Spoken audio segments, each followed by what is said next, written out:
Hello everybody and welcome to this webinar on making sense of governance. Thank you for joining us here in Mansell Street, London for what we hope will be a useful and interesting session. We're conscious that it's lunchtime, so we don't want to be giving anyone indigestion. I guess many of you might be multitasking at the minute, eating and tuning in, so we might be giving you food for thought in more ways than one. I'm Colin Langford and we have Seychelle Lawrence looking after the technical side of things here today, and we all hope that you will enjoy the next 45 minutes or so. What we will be doing now is switching off the camera because it can be quite distracting and it actually slows things down a bit. So rather than have you looking at my ugly mug, we're going to make you be able to concentrate on the slides by taking the camera off now. So I will now take the camera off. But thanks for joining in, and I hope you enjoy the session. Thanks. Okay then, making sense of governance. If we could start off with the introductions in terms of who I am. A little bit about me. As I said, my name is Colin Langford, and I am actually, believe it or not, a disillusioned social worker. I had trained to be a social worker more years ago than I cared to remember. And I had no audio. Is that okay? And I actually changed to a different career just before I practiced social work. I joined the audit office as a graduate trainee and then fulfilled various finance and audit roles in health and social care in Northern Ireland. Joined SIPFA a few years ago as principal consultant, and just last year I moved in to become a freelance in the big bad world of self-employment, and I do a lot of courses on governance and fraud and risk and audit, and what really fascinates me is the whole aspect of human behaviours in systems and operating controls, and in many ways that's perhaps the social worker in me is still fighting to get out. And I sit on the board of a couple of charities as well. And I really enjoy that, I have to say. So it's great to be invited along by SIPFA today to give this seminar. Wee bit about logistics now. We would encourage you to ask questions. Sessions would last about 45 minutes or so. What I would like to do first of all is to check that you can all hear me okay, and even more importantly perhaps understand my accent. If we could ask you to raise your hand in the attendees box, that will let us know that you are receiving us loud and clear. So if I could just ask everybody that's present here to go to the attendees box and just raise your hand. And I'll give you a few seconds to do that. Thank you very much, folks. Yes, seeing some hands coming up now, that's great. Give everybody a chance to raise your hand, and we'll know that you are receiving us loud and clear.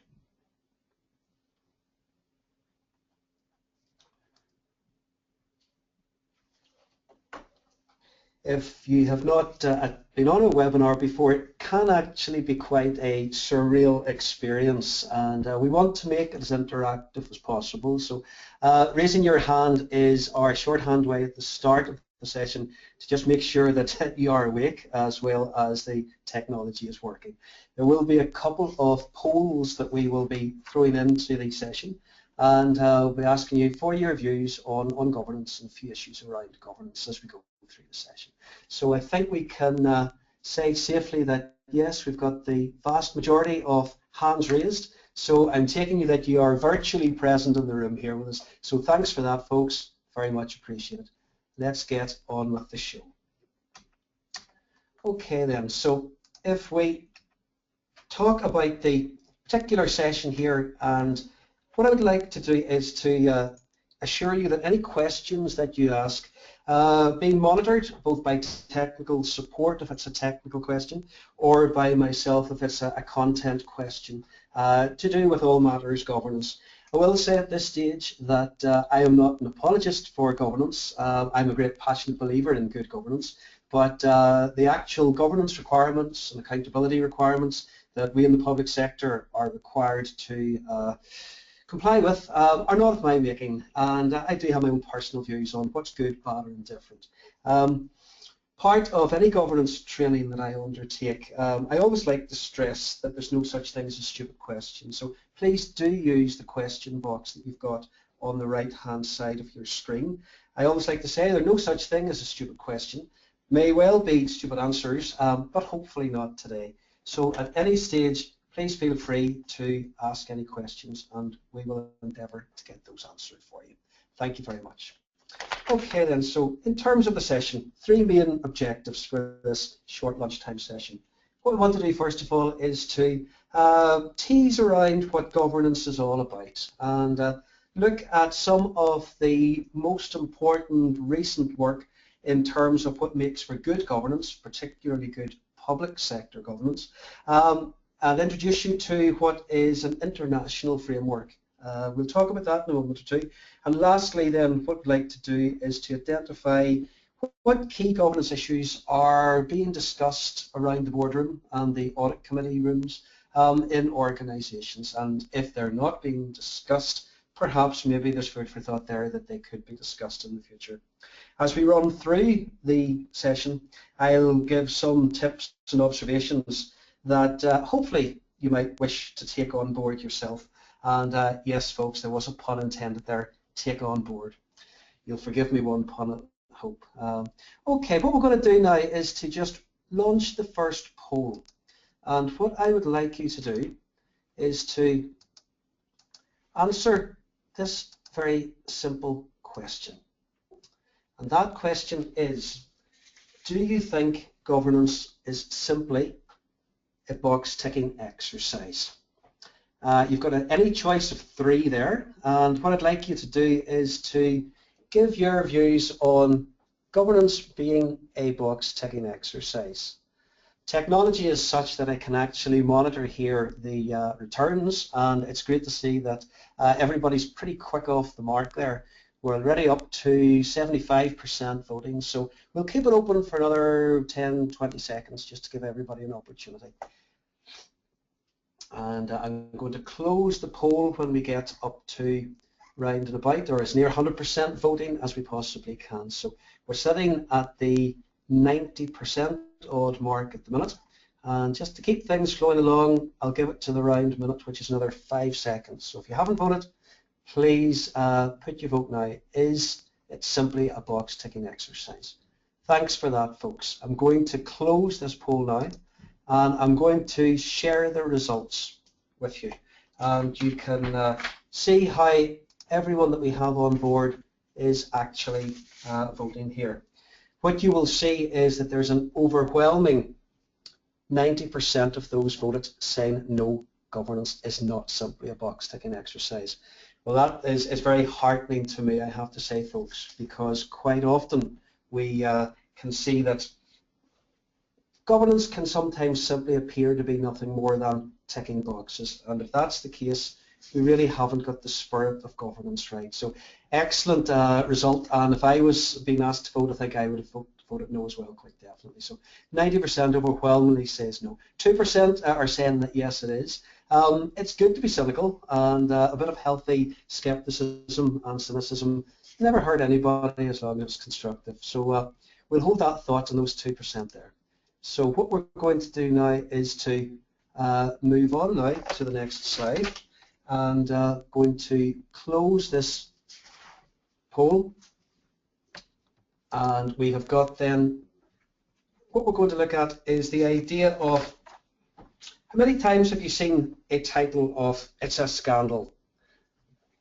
Poorly run organisations exist in every sector. Public sector, no less perhaps or more so than private sector or third sectors. But headlines when things go wrong through things like perhaps negligence, incompetence, external factors, or can we put it down to poor governance? I think it's fair to say that those charged with governance, to use the phrase, can sometimes test our faith in human nature, perhaps by behaviours. Lack of integrity, creativity in how we account or report our performance can sometimes indicate that how we have behaved or how certain factions have behaved have perhaps dented our confidence in how organisations are run. And the textbook example of this will be Enron, looking across to the States.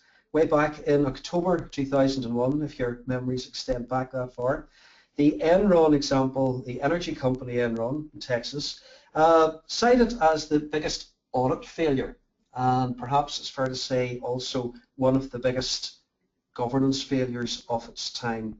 It was the largest corporate bankruptcy in the United States history at that time, and the dramatic effects were such that the value of shares in Enron fell from $91 per share in the middle of the year 2000 to less than $1 in the year or in October 2001. It is a notorious example of governance that has gone wrong, and like everything else, there are lessons to learn when things have gone wrong. Imagine if you had invested your life savings in Enron and you saw your share value plummet.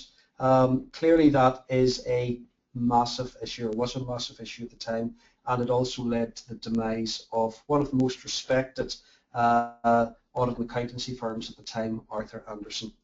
And just as recently as this morning, I was listening to the news, Volkswagen again has made the news today in terms of the emissions scandal, and the scandal is the word that's used. There we had what on the face of it was a very safe company with a solid reputation, and we've watched the events since the middle of August unfold at quite rapid speed.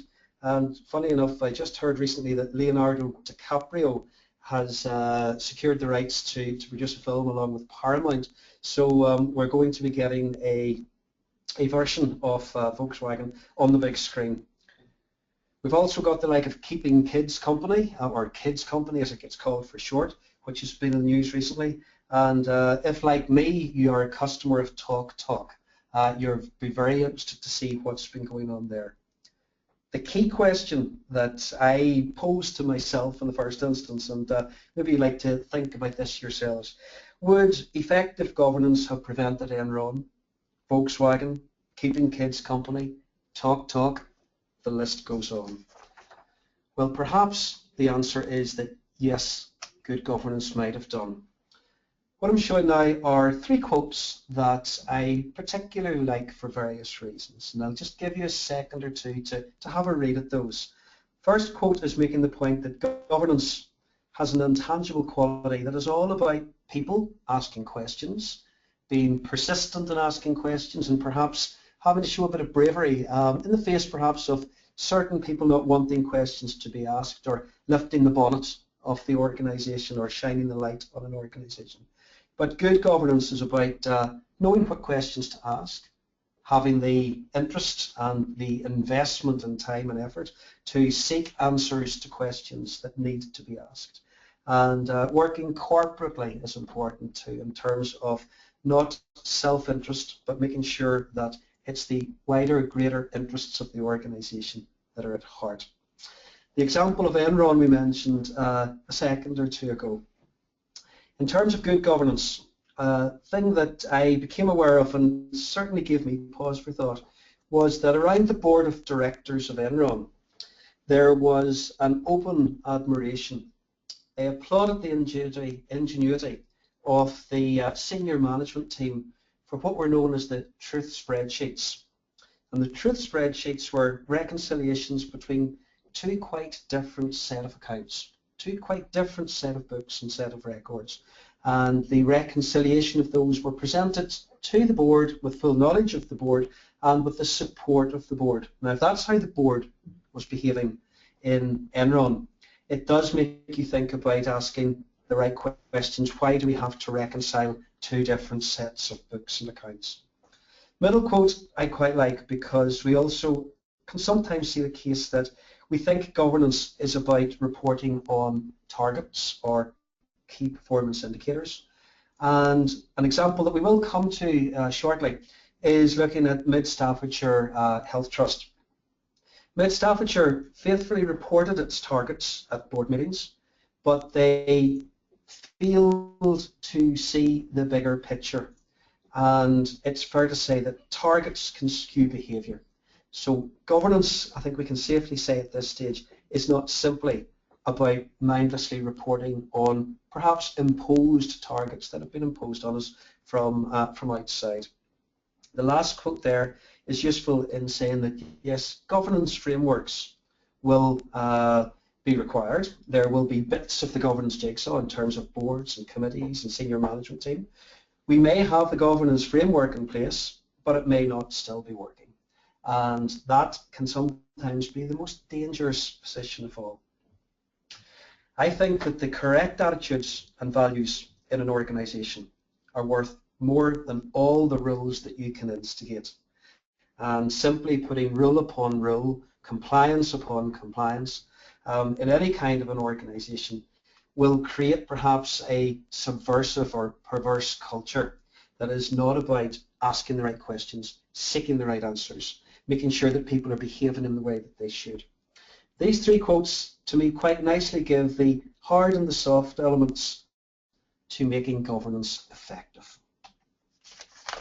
Now, governance is a serious subject, and I'm not saying that it's not, but what I would like you to do is to reflect for a second or two, and if I could ask you, have you ever played governance bingo?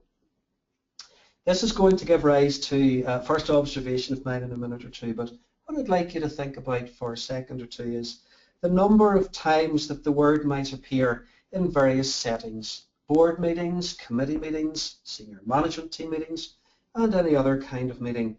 Governance is, in my experience, quite often used with negative connotations. And the context and general perception is that it acts as an inhibitor rather than an enabler.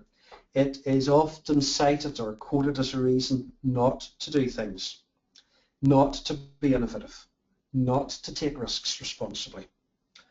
And I feel that that gives governance a bit of a bad rap, because my mission, as I see it, is to put a more positive spin or take on governance and look at what actually makes it effective as truly enabling organisations to be governed in the way that they should, to fulfil their mission and to perform. I'd like you to think about another little poll that I'm about to put up for you now, and that is this question here. Is governance boring? And again, you have a choice of three. And be honest, is governance boring? Is it about rules and regulations, must-dos, must-do-nots? And if you feel that it is, then perhaps the way that we approach governance, the way that we think about governance is not as positive as it might be, and that negative connotation of using governance to stop us doing things is perhaps our experience. And if that's our experience, then that's our experience. So again, we're getting good responses here, so thanks a lot, folks, for taking the trouble to go for this poll. And what we're saying is that the vast majority is saying sometimes. I'll share the results with you in a second or two once everyone's had an opportunity to vote. I'm going to keep the poll open for another 5 seconds, and then I'll close it and share the results. Right, thank you very much, folks. The results for this clearly show that, well, very heartening to see 11% of folks that voted feel that it is never boring. And that's a very positive view of things. 85% saying sometimes. I would tend to agree with that, I think. It can be boring if we approach it in a very mechanistic way. And when we go on to look at definitions of governance, or old-standing, long-standing definitions of governance, I would say that, yeah, that is pretty boring. Moving into more current definitions, as we will do, I'd like to think we're moving into the always, if not the sometimes category. So thank you very much for sharing that with us in terms of the voting, and the results for that would concur very much, I think, with what I would have thought myself. Okay, we're not going to go on a history lesson here, you'll be glad to hear, folks, but on this one slide, what I've tried to do is to show all the major landmarks on one page, and there'll be a few observations on these in a moment or two. The evolution of governance, or the governance journey, to use a cliche, has been hallmarked by stop and start, uh, report, inquiry, investigations, codes, call them what you like, that have come across at various times going back to the early 1990s. Now, the Cadbury report, which was having three core principles, very much at its forefront: openness, integrity and accountability, very much set the scene for governance in terms of governance behaviours, as well as setting up some of the main processes of governance in terms of separating roles like chair and chief executive, having an audit committee populated with non-executive directors to maintain independence. And you will see as you move through the 1990s and into the 2000s and beyond, various landmarks there have been quoted. Now, the interesting thing there is that all of these landmarks very much reflect the private sector, and they are in response to issues that have arisen in the public sector, or the private sector, sorry, where we will have had perhaps particular concerns, or to use the S word, scandals. My observation is that public sector governance and the shape of public sector governance landscape very much follows the private sector. Going right through, and we're not going to spend any more time on this particular slide, but just going right up to date there with the UK Corporate Governance Code, identifying for the private sector, and I would argue also for other sectors, that one of the key issues is groupthink and the need to relate risk to long-term viability or sustainability. We'll come back to that point later on, but that's a useful slide, folks, to let you see that we have had many different reports, codes, manuals with recommendations that have actually led us to where we're at today in 2015. Now, the observations that I would make on that is that it's tended to be reactive, seem to be correcting weaknesses or failures that have occurred. So knee-jerk reactions in terms of what is deemed to be required or required best practice can sometimes be disproportionate, overkill, over the top. And if we've been reactive, being seen to correct things that have gone wrong, then we have focused on those particular issues at a particular point in time, and we have gone into perhaps the nth degree on particular parts of the governance landscape. Tends to be ad hoc in that recommendations for best practice don't always align one with the other, and there can be, and in fact I think there are, some inherent tensions across some of the landmarks. And with that reactive ad hoc nature, being seen to correct weaknesses, there is a bit of a bad PR. So there's a bit of a public relations dilemma for governance. The shape of it has grown like Topsy. The shape of it and the requirements of governance have come about really because of perceived failings or problems. And that is not a particularly positive place to be. So part of what we want to do is to get out of that negativity and make it a bit more positive. In terms of going to Baby's big book of governance, it's always good to remember the overarching purposes of governance. And here we've got the three main purposes of governance: to plan strategically, constructively challenge, protect resources or assets, and use them to make planned progress towards meeting objectives, and to ensure that organisations can account for what they have done, how they have performed, and how they've used the assets at their disposal. Now, interestingly enough, these three main purposes, folks, come from the 2014 UK Corporate Governance Code, so they come from the private sector. But to my mind, they have universal application across sectors.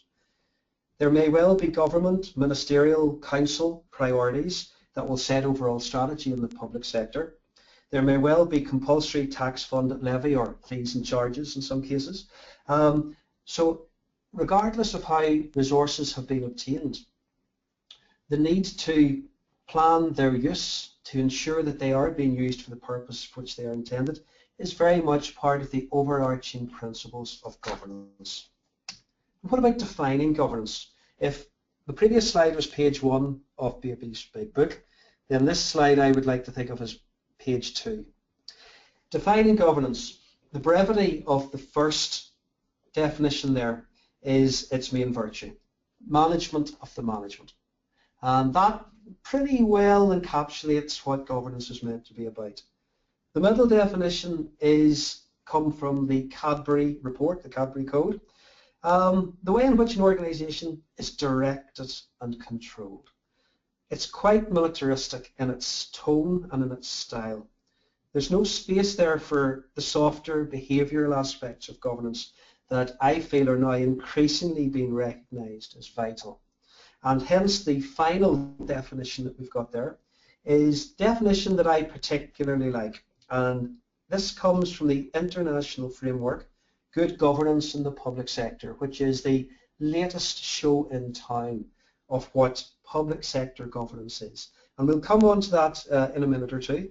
But this definition that we've got here from the international framework is worth thinking about for a minute or two. The arrangements that are put in place to ensure that the intended outcomes for stakeholders are defined and achieved. So this definition to me implies that there are a range or a number of conscious steps that need to be taken and need to be sewn together for very specific and positive purposes in terms of achieving results. I like it because it's active and dynamic, and it is very much results orientated. So with that definition in mind, let's move forward.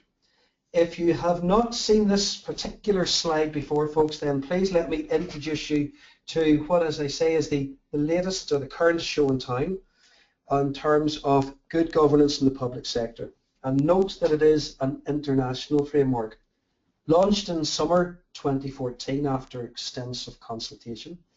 This international framework has been developed by CIPFA and IFAC. CIPFA, you will understand and appreciate, is our our institute. IFAC, I'm sure you'll also be aware of. For those that aren't, though, I'll just say what that is for, and that's the International Federation of Accountants. Developed and launched, as I say, just last year, this particular 7-principle approach to good governance in the public sector. It updates a good governance standard that was issued 10 years previously in the UK.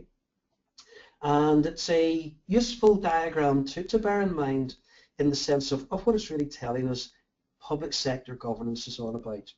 The overarching purpose we've got here is achieving intended outcomes while acting in the public interest at all times. Not always an easy act to follow. Public interest and how that is defined is something that can be quite difficult, and we'll talk about that in a moment or two. But if you take a look at the circles that we've got here, deliberately 2 concentric circles here. The inner circle is core. We have got Principle A and Principle B. Principle A is very much on the behavioural aspects, ethical values, respecting law, acting with integrity. And interacting with that is very much the idea of being open, ensuring comprehensive stakeholder engagement. And the principle that we've got here very much is that the core A and B very much need to be right before we move to the outer circle, C, D, E, F, and G. So the focus, if we take this international framework, which, as I say, just recently issued, it's just had its first birthday, a couple of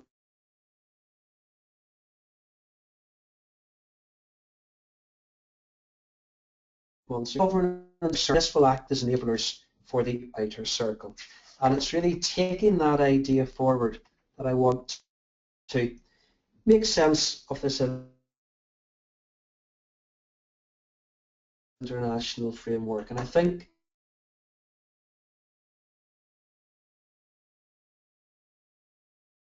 that they're a starting point for discussions. Discussions with board members, discussions with council members, discussions with senior management team, others, anyone charged with governance or an interest in governance or serving governance. It's fair to say, and it's a bit of a cliche, folks, so you'll forgive me this one, but clarity is good governance's friend.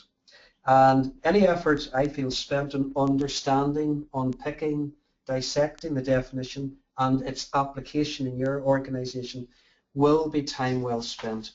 Not rocket science, but it can act as a good focus in terms of taking that definition and looking at the 3 key elements. First of all, intended outcomes. Do we know what the intended outcomes always are?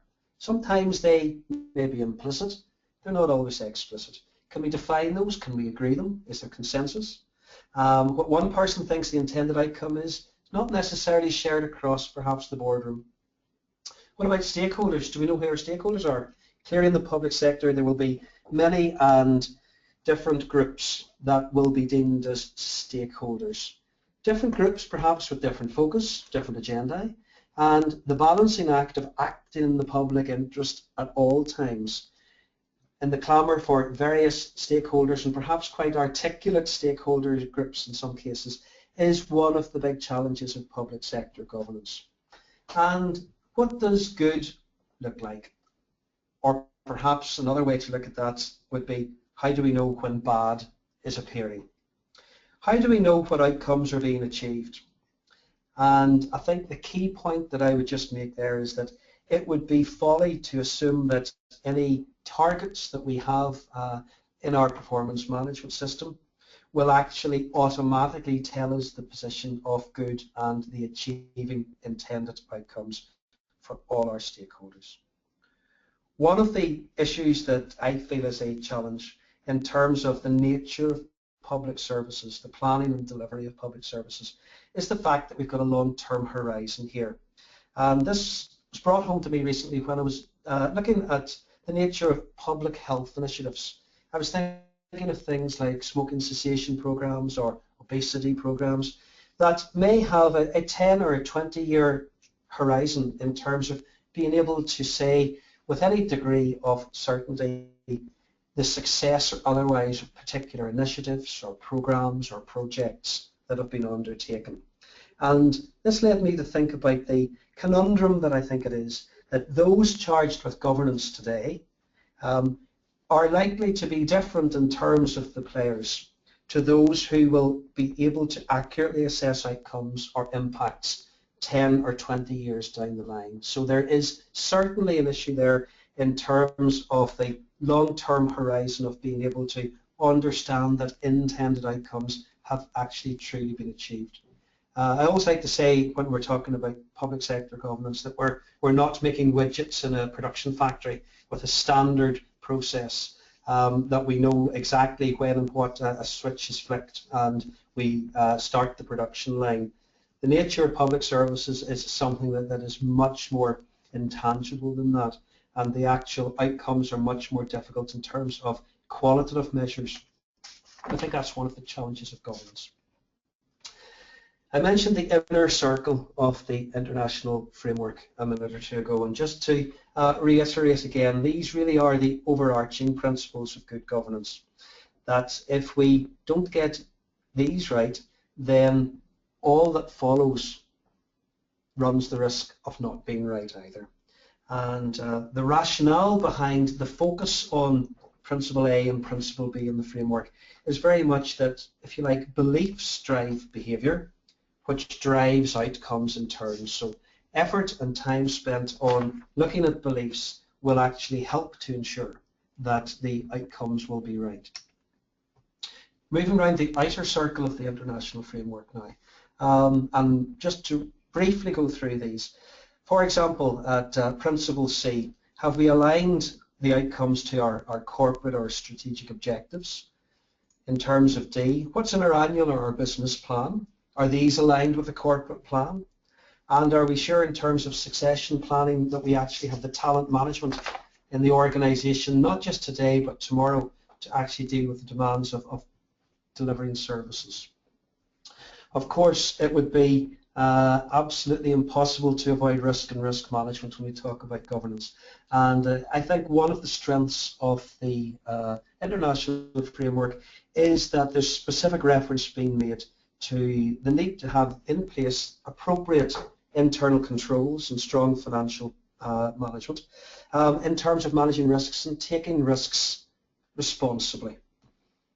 Lastly, implementing good practices in transparency, reporting and audit to deliver effective accountability. Public sector, as we can acknowledge, is very much about being held accountable for the greater good in terms of services that are provided. So financial and other performance reporting using international standards, integrating our reporting, and very much ensuring that we have taken on board best practice. Bearing in mind the authors of this international framework, it is perhaps not surprising that there has been specific reference made to the need to implement good practices with regard to reporting and also to have effective audit in place. And I think one of the things to bear in mind there is very much the timing of this. The genesis of the international framework and the discussion period coincided with the global crisis and the sovereign debt crisis that we saw across the world. And very much then the focus on long-term sustainability is very much at the heart of the international framework. Interestingly now, the framework has given us a few new sound bites that are probably in danger of becoming cliches. Intergenerational equity, is that a new one on you?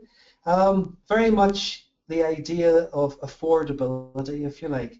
Are we creating long-term liabilities and commitments today for short-term, perhaps political gain? Bearing in mind that the cost of large-scale, perhaps capital projects, for example, will be borne by future generations, and affordability is very much an issue. Different forms of relationships that exist across the public sector, and this framework is, I think, one of its virtues is that it is taking the view that there are different types of relationships, all of which need to be right and need to be worked on and need to be effective. They may be lateral, they may be hierarchical. Lateral in terms of maybe partnership working, which is clearly an important model for the delivery of public services now. Suppliers, we may well have hierarchical relationships in terms of sponsors, funders, and shorthand for governance in public sector that I like is that it's really all about effective strategic relationship management. And I think that, in a nutshell, makes the point that the effort and the focus to maintain, to nurture, develop good relationships across the piece, up and down, is clearly very important. And lastly, they're recognising or appreciating that there are different forms of capital. Now, these may not appear in a balance sheet as assets, but the importance of managing these intangibles is increasingly being recognised in the public sector. So things like stakeholder buy-in, goodwill, and ensuring that we are protecting our capital in these senses and making them work is clearly important. Mervyn King is a name that I'm sure you'll be familiar with. Mervyn had the honour of writing the foreword to the International Framework on Good Governance. And that's a little quote that I thought pretty well sums up what we're about here. We're not about ticking boxes. We're not about mindlessly reporting on some targets. It's very much about the behavioural aspects that are mentioned there: integrity, objectivity, transparency, accountability, and particularly the idea of intellectual honesty. So his default position is that we are honest. Honest and open does not always make for popularity, and part of the mature governance in an organisation will be to recognise when unpopular decisions perhaps have to be made. And I like to think of the idea of fostering trust is a good way to earn it back. It should not be automatically assumed. It has to be worked on, it has to be earned. And while everybody clearly has their own moral compass, everyone will have their own perspectives and baggage and views of things, and they may well be situational and differ across situations. They may well be self-seeking or self-serving, and increasingly recognised in the governance world is that it's not simply good enough to assume that everybody behaves consistently with the like of the Nolan principles. There's a job of work to do for those charged with governance to ensure that expected behaviours are as they need to be. And that means articulating what's expected, ensuring that expected behaviours are actually being delivered across and throughout an organisation. And that clearly starts with the tone at the top. Bit of a cliche again, folks, but if those charged with governance are not clearly demonstrating ethical values and behaving in an open, transparent and intellectually honest way, then how can we expect others to do so? And this leads to the concept that's growing in importance, the idea of a tone in the middle in an organisation. Tone at the top has been, is currently and always will be extremely important, but this idea of tone in the middle is making the point that it's quite often the middle of an organisation where compliance with the like of key corporate policies will best be tested or assured. And one of the big governance tasks is being recognised now as assessing, understanding, shaping the tone in the middle of an organisation. If that's a phrase that you haven't heard before this particular session today, think about it and think what it means to you in an organisation, because to me it actually does say quite a lot about the next governance task. It does not replace or supplement, or supplant tone at the top. It complements tone at the top. The challenge of good governance then, as I see it, is that there may well be bits of the governance jigsaw that are in place, committee structures, board structures, senior management team, hierarchical structures, etc., etc. Meetings happen, minutes get taken, action plans get developed, and there is this illusion of a functioning governance in an organisation. And that illusion can be quite dangerous because it is the tacit assumption that everything is going okay, that everything is as it should be, until and unless we see evidence to the contrary, what I call the red flags. To my mind, a good, mature, proactive governed organisation will actually be joining the dots, looking at the governance indicators that might actually alert those charged with governance that things are not perhaps as we assume them to be.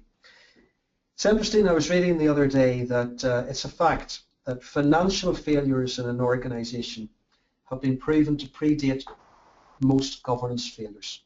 So things like falling performance, a rise in complaints, a rise in sickness levels, plummeting morale, high turnover of staff may be indicators of poor governance. And this illusion of effective governance, because we've the bits of the jigsaw, we think we're doing it right, we're not seeing the signs that anything is wrong, is in many ways the reactive, passive side of governance that I think we want to try to get away from. So think, folks, what red flags there might actually happen to be in your organisation. A maturely governed organisation will have discussed and identified potential red flags so that they are alert to the possibility of these and that they will be recognised at a sufficiently early point in time for them to be dealt with. And I like quite often to use the like of, say, a corporate risk register to initiate debate around what our red flags might be, how they might start fluttering in the breeze, who's going to see them first, and more importantly, what are we going to do about it? So thinking about applying the international framework, a bit of healthy scepticism is not a bad thing. Good, mature debate amongst those charged with governance is to be welcomed.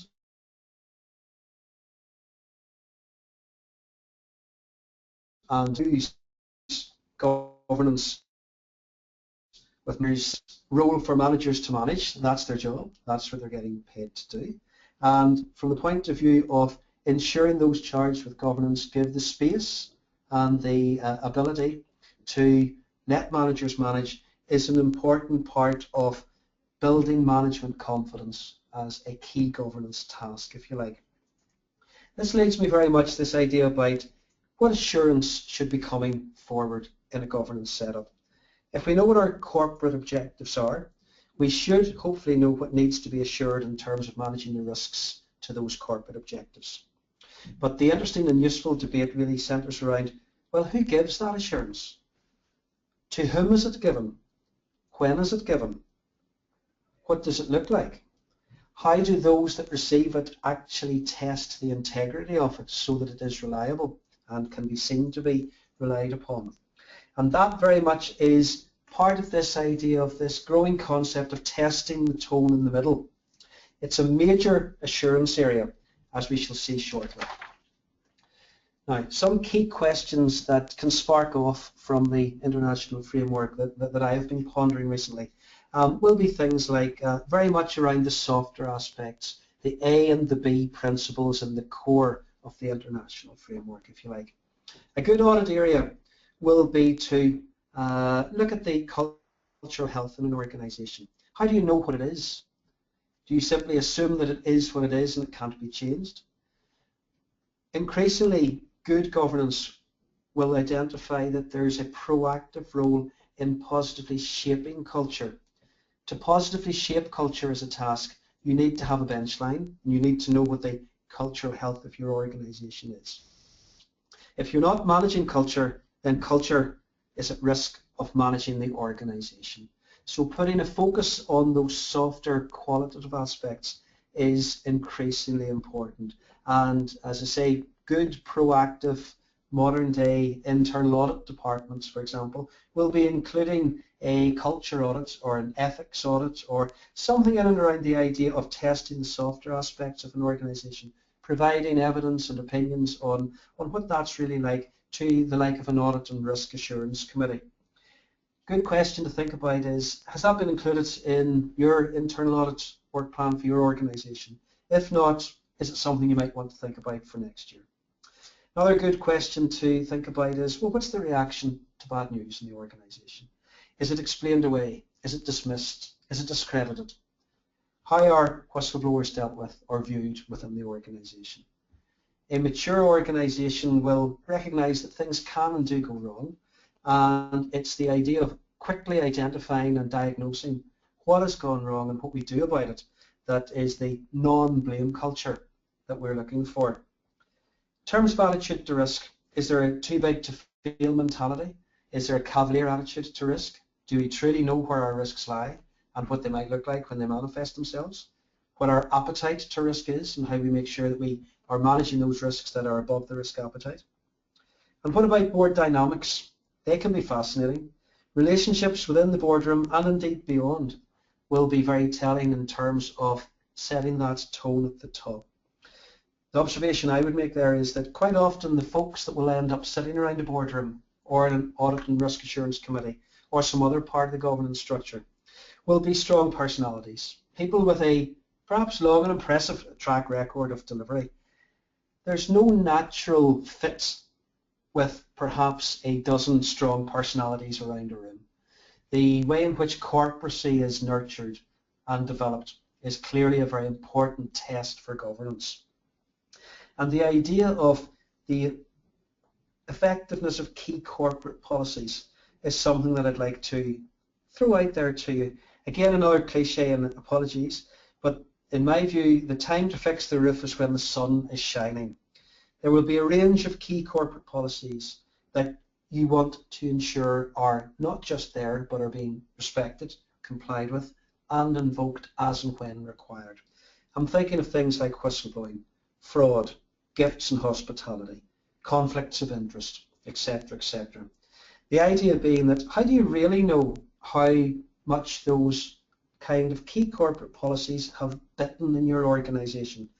The mere existence of them is no guarantee of compliance, and no idea in terms of perhaps saying, well, they're on the intranet. Sure, that's fine. Well, in actual fact, having it on the intranet can actually be an illusion of governance. Are you monitoring the traffic? Are you understanding when people are accessing it? Are you able to give support for people to call up and use the like of a whistleblowing policy when the situation arises?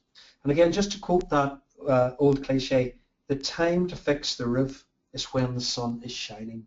If people have occasion to invoke the like of a whistleblowing policy, that quite often is not a very happy place to be and is a test of moral character of an individual perhaps. A really important plank of governance will be to know that that policy is there, that it's a good policy, a respected policy, and it will be used when it is appropriate and right for it to be used. So getting assurance on how embedded key corporate policies are is a really good focus for assurance. I want to look briefly at a particular case study.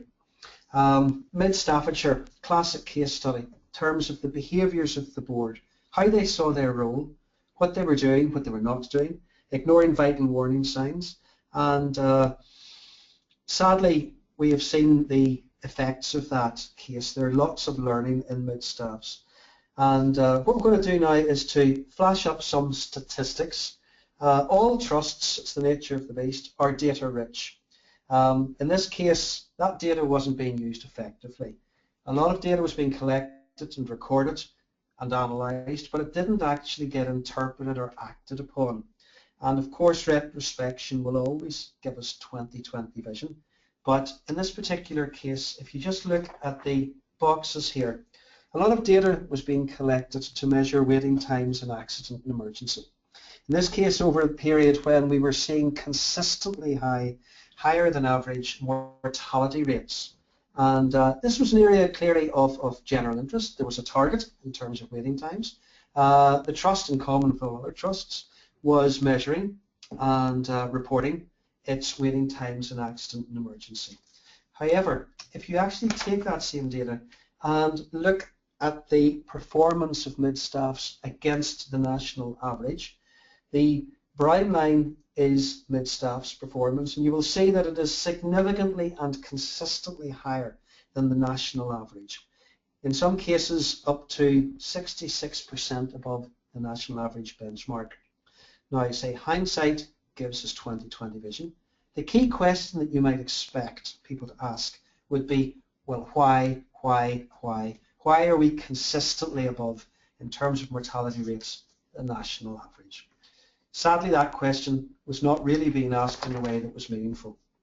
There was no alertness to the trigger and the red flag, as we might call it, that things might be going wrong, and the message that was there in that consistent year-on-year performance in terms of mortality rates was not being picked up. The board sought to explain away bad news or complaints. They was very much a lip service process in terms of engaging with patients and relatives of patients. They were not really seen as having a story to tell or an interest in the performance of the organisation. And perhaps most telling of all was the board interpreted outcomes as operational. So they did not see that as something they should get involved with. That was left very much in the gift of the senior management team. The board were classically ticking boxes. The board were failing to pick up on valid audit concerns that were being expressed way back in the mid-2000s. There were concerns raised at that stage about the embeddedness of risk management processes, for example, mid-staffs. Recommendations were made. They were not being rigorously followed up in terms of implementation. And one of the key sources of assurance to any organisation has to be your auditors. If auditors are not being taken seriously, then that clearly is a bit of a concern. And the board really did not see themselves in a challenge role, which meant that they were not asking those questions that should have been asked. Instead, and perhaps a bit ironically, the focus of the board was on achieving foundation status. Foundation status was seen as prestigious, providing or enabling a lighter touch, ironically, in terms of governance. And to achieve foundation status, there was at that stage a fairly lengthy process of application and consideration of application before it would be granted. And it would be granted after a governance review, which would determine if foundation status was appropriate. Mid-staffs passed and they were rewarded foundation status, and that in many ways consolidated the view that they were actually getting things right because somebody else was telling them, not just themselves, that they were getting it right. Financial balance was the #1 priority.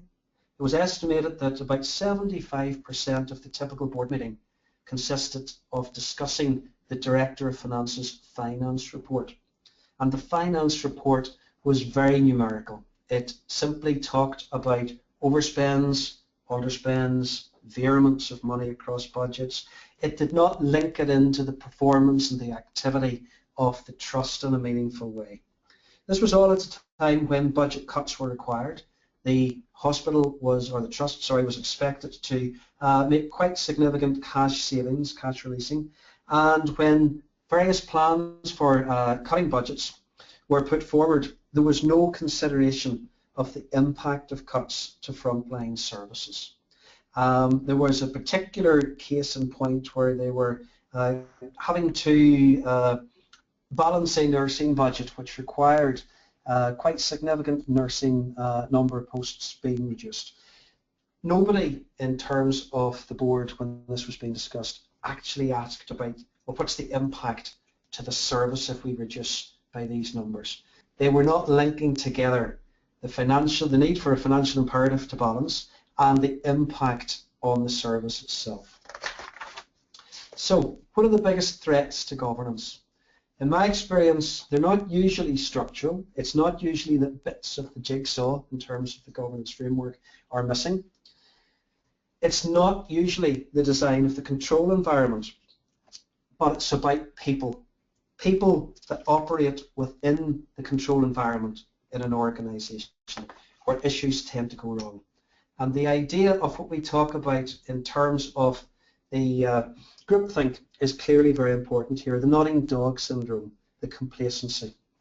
Now, one of the things that I like to think about is if we accept that constructive challenge and oversight is an important aspect of governance, and if we go along the road and buy into the argument that there is groupthink, then is there a role for a contrarian director? Now, this is a fairly new concept, folks, but the idea being that there may well be the need for organisations to deliberately and consciously designate, and it could be on a rotating basis, someone within those charged with governance to act as a contrarian director. And that would mean basically that they are purposefully there to be the devil's advocate, to pick holes, to ask the but why, to put forward a different point of view and be actively encouraged and supported to do that. A contrarian director, as I say, could be a rotated post, but the idea being that create a bit of a support and a bit of space to consciously try to develop the arguments, the discussion, the debate that will break down groupthink.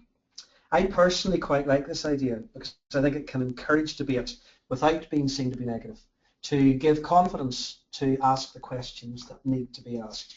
And it's something that I would suggest to you, is it needed? Is it something in your organisation that might have a role to play? And I can see it having value in organisations. So I'd like to leave you with the thought of maybe a contrarian director is something that could, even just on an interim basis, be something for your organisation to think about if it encourages discussion and debate. Okay then, so just to come to the end of the session, and then we'll look at some of the questions. What makes governance so fascinating to me is that every board is different, every organisation is different, external and internal factors can change, it can degenerate into box ticking, it can be self-congratulatory, but at the end of the day we might think we're doing it right, it will be human behaviours that will make or break it. So if we focus on integrity, ethics, constructive questioning, as well as a supportive role for governance, look at the bigger picture, then we're more likely to be getting it right. And it's the human aspect, as I say, difficult to legislate for, that keeps it so important. That really brings us to the end of the session now. Hopefully by now we've touched on what governance is with a definition. That is a current definition from the international framework. We've thought about some of the key governance issues today. We haven't touched on things like cyber risk. We could talk all day about that because that's a classic case where you've perhaps got issues that those charged with governance don't feel particularly comfortable discussing. Platforms, portals, IT strategies are perhaps outside the comfort zone of those charged with governance that might well come from a different generation. And understanding the true risks of cyber risks is something that is engaging the mind of those at the moment charged with governance, getting in to understand the technical issues in a way that is strategic and is challenging and supportive. Looking at Talk as a classic example, there's lots of material we could talk about there, but I'm afraid time is beating us, so we won't. But just before we finish up, I'd like to advise you of some upcoming webinars. We've got 3 that are coming up in the near future, and if you're able to join in with these, we'd be very glad to have you along. And the process will be just the same as signing up to today's, and you'll be very, very welcome. So that basically brings us to the end of the session. As I say, I hope we have not put you off your lunch, given you indigestion and like that there. And what we'll do now is we'll move on to some of the questions that we've got and see if we can answer some of these. So let's see if we can just pick. We're not going to be able to deal with all of them here in the time that's available, but let me see if we can just take a few of these here. Question there that's coming in terms of where to obtain more information on planning audits and softer nature from Pamela. Well, Pamela, it is very much a hot topic for internal audit departments, and in fact it was a keynote speech at the Chartered Institute of Internal Auditors annual conference earlier this year. As a result of that particular session, the CIIA actually put on a really good reference document that I have personally used in some organisations. So it touches on a lot of the intangibles of how to assess culture in organisations.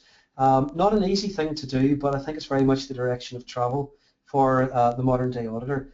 So my advice would be to look also at the CIPFA website, but also the CIIA would be particularly useful. Hope that's helpful to you. Julie, Contrarian Director, the role of internal audit.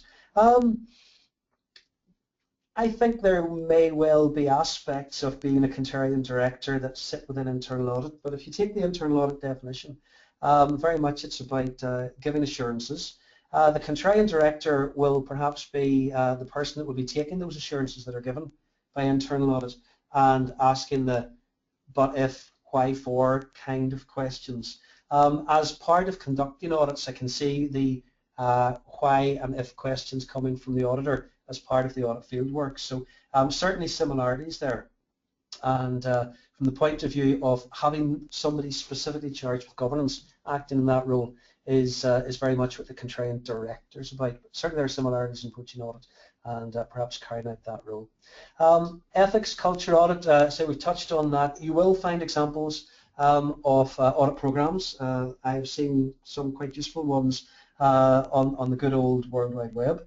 It is a growing area, and in fact it's one area where Australia is actually well ahead of the game in terms of developing audit programs there. So I know that I've picked up some quite useful information from some Australian websites freely available. I would suggest maybe after the session, if you get a chance, have a look and see if there's anything you can come across there. Hopefully that's been helpful to you. And just to answer the last question from Anne, in Section D of the good old international framework, an example of an intervention is clearly an activity or a program. And yes, David, I agree with you there. There's a very good idea of the proactive positive role for audit there in terms of checking culture. It is very much flavour of the month. Sorry, to go back to Anne's question there. An example of an intervention would be an initiative in terms of a program or a project or some kind of activity that is being deemed appropriate to help to achieve objectives. So in many ways it's the doing part of the organisation, the actual bank of activities that are being carried out and the program of work that is being done. Are we actually doing what needs to be done to help us to meet the intended outcomes at the end of the day? I think is what that's all about. So I think maybe that's all the questions we've got, folks. That's taken us to just over the hour. I hope that's been helpful to you, given you some food for thought. And as I say, no such thing as a dull day in the world of governance.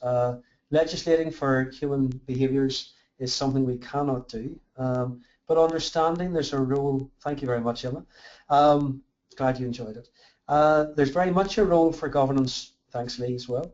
There's very much a role for governance in terms of proactively shaping culture.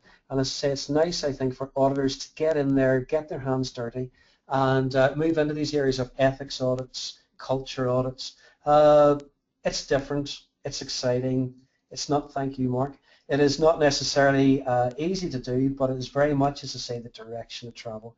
And I think if we can demonstrate our value, those of us that are auditors, and I still class myself as an auditor, those of us that are in the audit game can very much contribute to effective governance by shifting the focus into these softer aspects.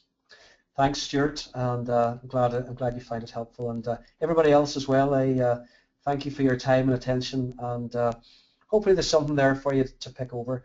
If you haven't seen the international framework before, I think Elaine presentation will be made available after today. So yes, anyone that would like to see that, have that, by all means, you've got it.